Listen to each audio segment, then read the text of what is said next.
श्रीमद् भगवद गीता यथारूप अध्याय 15 श्लोक संख्या 15।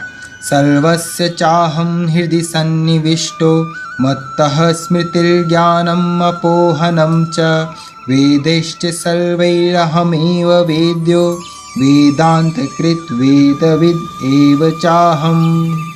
मैं प्रत्येक जीव के हृदय में आसीन हूँ और मुझसे ही स्मृति, ज्ञान तथा विस्मृति होती है।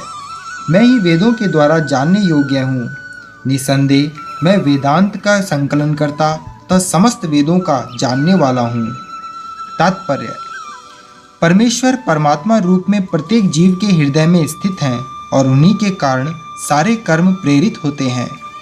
जीव अपने विगत जीवन की सारी बातें भूल जाता है, लेकिन उसे परमेश्वर के निर्देशानुसार कार्य करना होता है जो उसके सारे कर्मों का साक्षी है। अतएव वह अपने विगत कर्मों के अनुसार कार्य करना प्रारंभ करता है।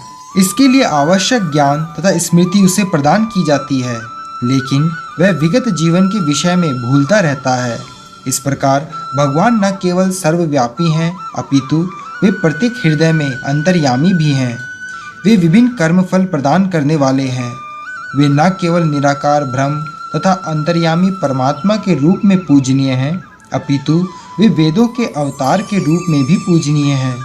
वेद लोगों को सही दिशा बताते हैं, जिससे वे समुचित ढंग से अपना जीवन ढाल सकें और भगवान के धाम को वापस जा सकें।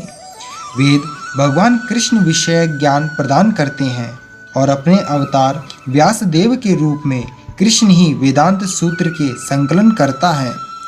व्यासदेव द्वारा श्रीमद् भागवत के रूप में किया गया वेदांत सूत्र का भाष्य वेदांत सूत्र की वास्तविक सूचना प्रदान करता है।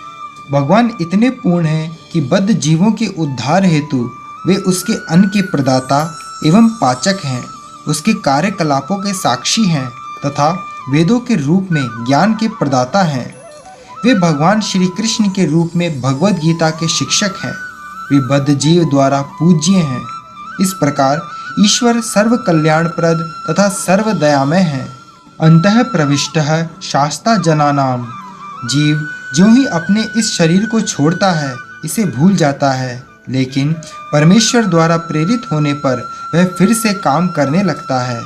यद्यपि जीव भूल जाता है, लेकिन भगवान उसे बुद्धि प्रदान करते हैं, जिससे वह अपने पूर्व जन्म के अपूर्ण कार्य को फिर से करने लगता है। अतएव जीव अपने हृदय में स्थित परमेश्वर के आदेशानुसार इस जगत में सुख या दुख का केवल भोग ही नहीं करता है, अपितु उनसे वेद समझने का अवसर भी प्राप्त करता है। यदि कोई ठीक से वैदिक ज्ञान पाना चाहे तो कृष्ण उसे आवश्यक बुद्धि प्रदान करते हैं। वे किस लिए वैदिक ज्ञान प्रस्तुत करते हैं? इसलिए कि जीव को कृष्ण को समझने की आवश्यकता है। इसकी पुष्टि वैदिक साहित्य से होती है। योऽसौ सर्वैर्वेदैर्गीयते।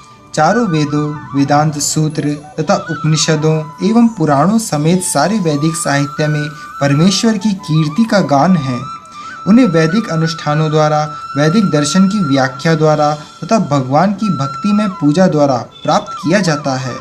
अतएव वेदों का उद्देश्य कृष्ण को समझना है। वेद हमें निर्देश देते हैं जिससे कृष्ण को जाना जा सकता है और उनकी अनुभूति की जा सकती है।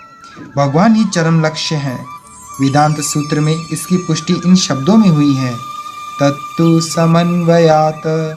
मनुष्य 3 अवस्थाओं में सिद्धि प्राप्त करता है। वैदिक साहित्य के ज्ञान से भगवान के साथ अपने संबंध को समझा जा सकता है, विभिन्न विधियों को संपन्न करके उन तक पहुंचा जा सकता है और अंत में उस परम लक्ष्य श्री भगवान की प्राप्ति की जा सकती है। इस श्लोक में वेदों के प्रयोजन, वेदों के ज्ञान तथा वेदों के लक्ष्य को स्पष्टतः परिभाषित किया गया है। हरे कृष्ण।